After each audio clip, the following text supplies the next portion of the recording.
राधा नाम की महिमा। एक बार एक संत जी किसी गांव के निकट आश्रम पर भगवत जी की साप्ताहिक कथा कर रहे थे।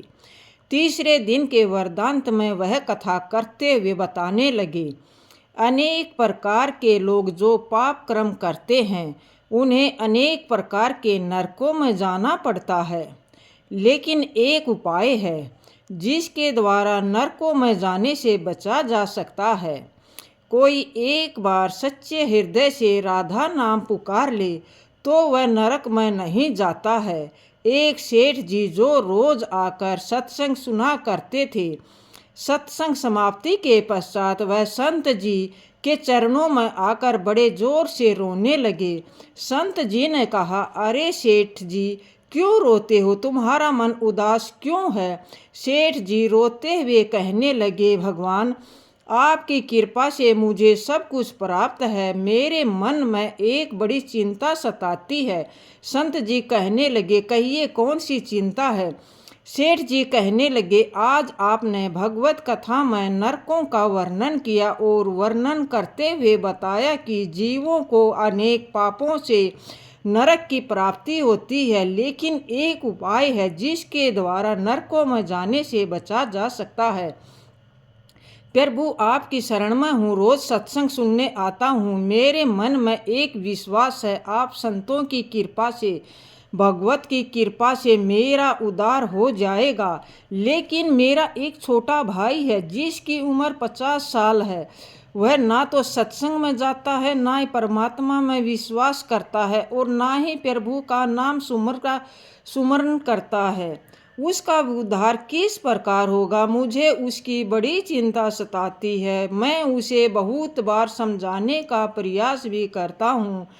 इस संसार के काम तो होते रहेंगे, तुम भगवान के नाम का स्मरण किया करो।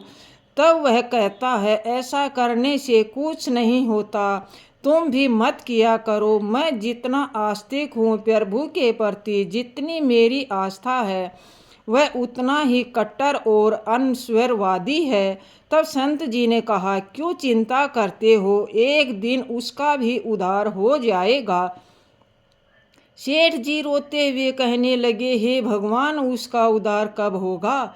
आप जैसे महापुरुषों हमारे गांव में आए हैं, मुझे तो आप पर यकीन है, आप ही उसका उद्धार करके जाएंगे। आप कैसे भी कृपा करें, मेरे घर आइए और एक बार तो उसके मुख से श्री राधा का नाम उच्चारण कराइए। तब सेठ जी विनय सुनकर संत जी कहने लगे, कल सत्संग समाप्ति के पश्चात मैं आपके घर आऊँगा और उसे परमात्मा का सुमरण अवश्य कराऊँगा। दूसरा दिन हुआ, सेठ जी अपने घर गए, संत जी के आने का इंतजार करने लगे। आश्रम की कथा की समाप्ति हुई। अब संत जी अपने वचनों के अनुसार सेठ जी के घर पहुँचे। जैसे ही घर पहुँचे, सेठ जी ने बड़े श्रद्धा भाव से संत का स्वागत किया।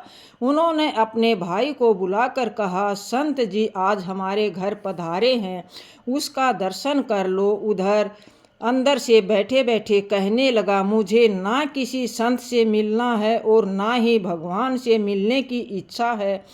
तुम ही उनकी सेवा करो और तुम ही उनका पेट भरो। संत जी ने जब यह वचन सुने, सेठ जी रोते हुए कहने लगे, भगवान जी, देखा आपने, आपके सामने ही आपका अपमान कर रहा है।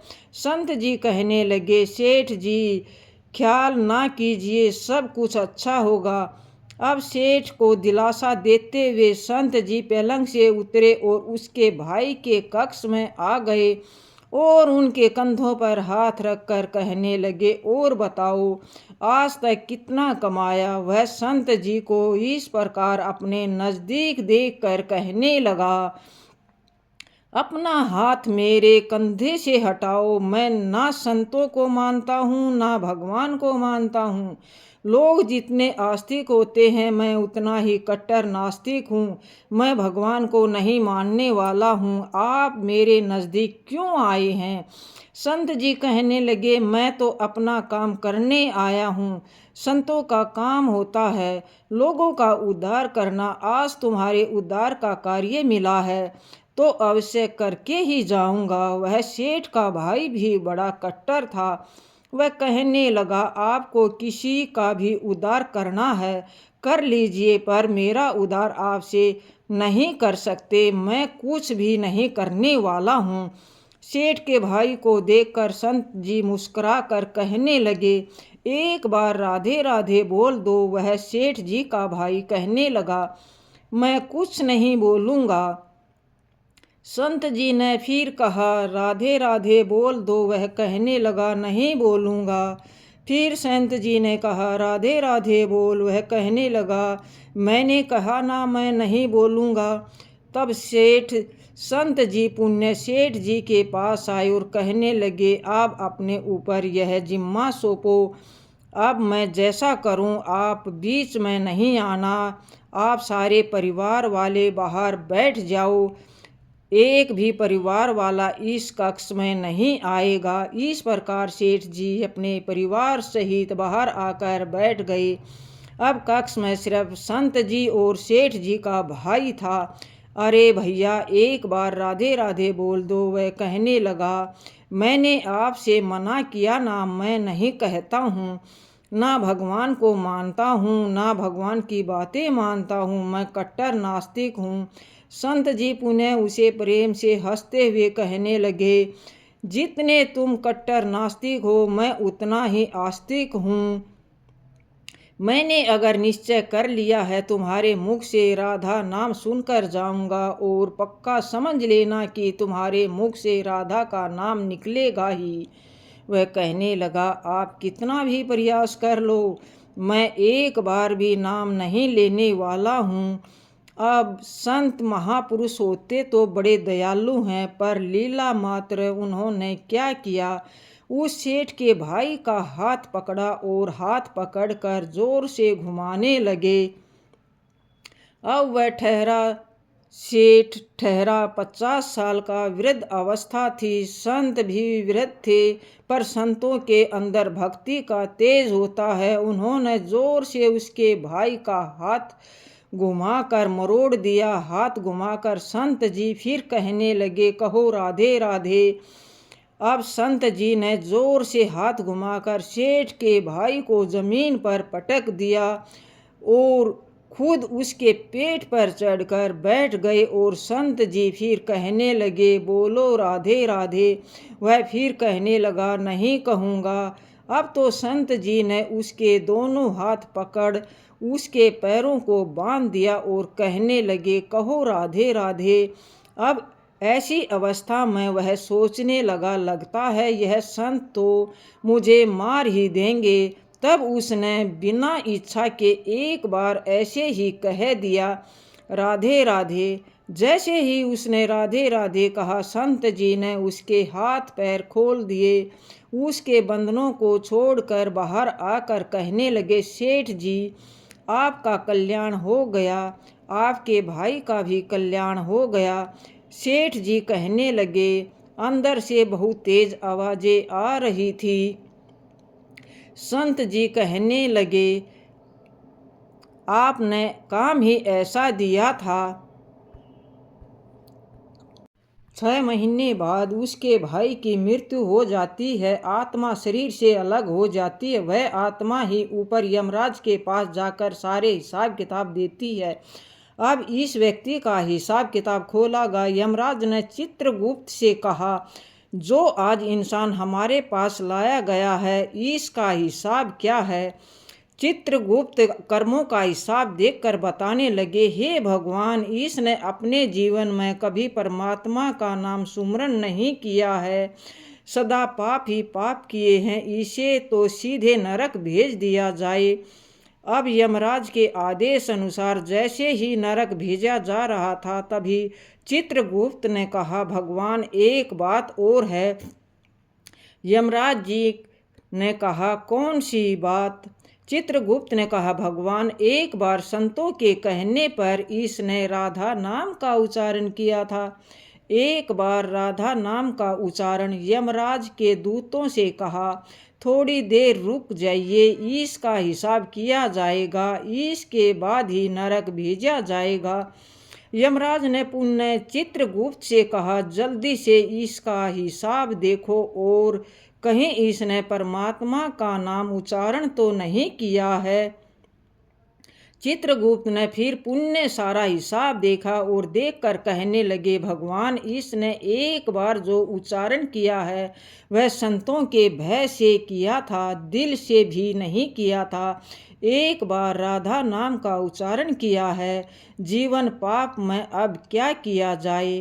तब यमराज ने उसी इंसान से पूछा, एक बात बताओ, हम तुम्हें पहले राधा नाम का उच्चारण का फल दें या तुम्हें नरक में भेज दिया जाए?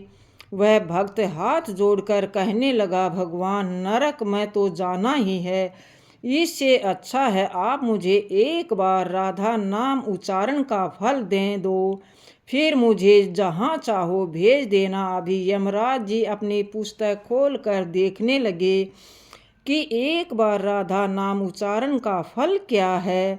उन्होंने सारी पुस्तकें खोल दी पर उन्हें कहीं फल दिखाई नहीं दिया। तब वह विचार करने लगे, एक बार राधा नाम उच्चारण का फल तो मुझे पता ही नहीं है।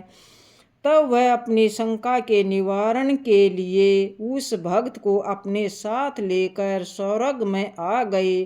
स्वर्ग में आकर यमराज ने इसका फल पता नहीं चला। तब वे सब देवता मिलकर ब्रह्मदेव के पास आए। ब्रह्मदेव ने जब उन सब को देखा तब ब्रह्मदेव उनसे पूछने लगे, यह आपके साथ इंसान कौन है? तब इंद्रदेव कहने लगे, भगवान इसने एक बार राधा नाम का उच्चारण किया है, बाकी सारा जीवन इसने पाप किया है।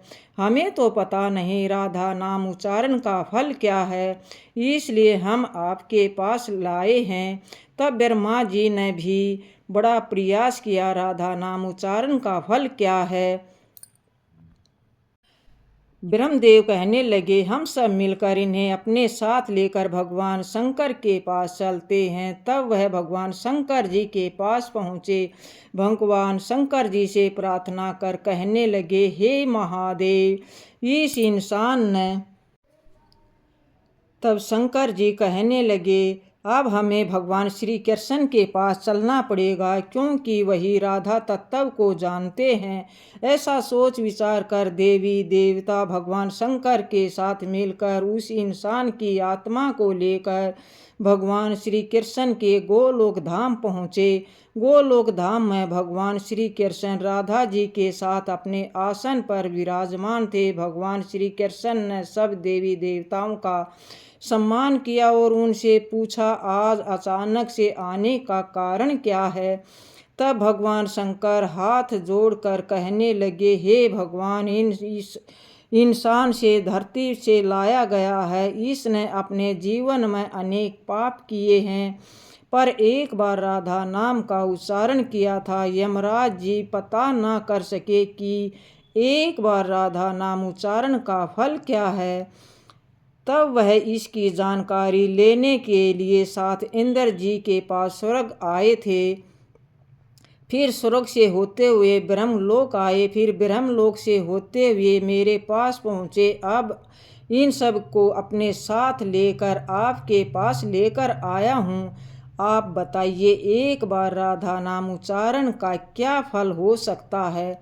जब इस प्रकार की बातें चल रही थी तो श्री कृष्ण के पास बैठी राधा रानी जोर से हंसने लगी। तब श्री कृष्ण ने कहा, हे राधिका, क्यों हंसती हो? तब राधिका कहने लगी, हे भगवान, यह अभी तक राधा नाम का महत्व समझ नहीं सके। तब भगवान शंकर जी कहने लगे, हे महारानी, राधिका के नाम का क्या असर है? आप हमें बताइए ना। तब राधिका जी कहने लगी, हे महादेव, आप खुद सोचिए, इस व्यक्ति ने एक बार राधा नाम का जाप किया, एक बार राधिका के नाम जपने से स्वर्ग लोक की सैर करके आया, ब्रह्मदेव का ब्रह्मलोक के दर्शन करके आया, आपके महादेव लोक का आपके इसने दर्शन किया। आज एक बार उच्चारण के प्रभाव से यह सब को साथ लेकर हमारे गोलोक धाम आया है,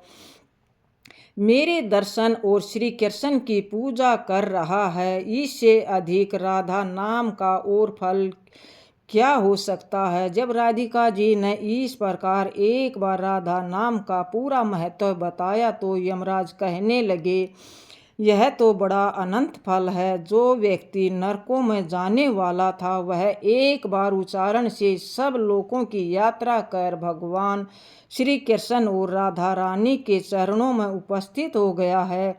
इससे अधिक फल और क्या हो सकता है। तभी फिर से यमराज कहने लगे, भगवान, क्या अब इसे नरक में जाने की आवश्यकता नहीं है। तब श्री कृष्ण कहने लगे, हे यमराज, जिसने एक बार राधा रानी के चरणों का दर्शन कर लिया हो वह कभी नरक में जा नहीं सकता। तब तक वह भक्त जो वहाँ पर राधा रानी के दर्शन कर रहा था वह कहने लगा, हे महारानी, मैंने पर जो सच्चे हृदय से आपके नाम का उच्चारण करते हैं उन्हें तो जीवन में कोई भय होगा ही नहीं, वह तो नरकों की यात्रा में कभी निकलेगा ही नहीं, यह तो सीधा आपके चरणों में ही समा जाएंगे। तो इतना महत्व है एक बार राधा नाम के उच्चारण का, तो सच्चे हृदय से जो एक बार कह दे राधे राधे, श्याम मिला दे, राधा नाम का उच्चारण कर दे, उसे साक्षात परमात्मा के दर्शन होते हैं। जय श्री राधे राधे। अगर आपको वीडियो पसंद आई हो तो हमारे चैनल को सब्सक्राइब करें और कमेंट बॉक्स में जय श्री राधे राधे अवश्य लिखें। दोस्तों बोलो जय श्री राधे राधे।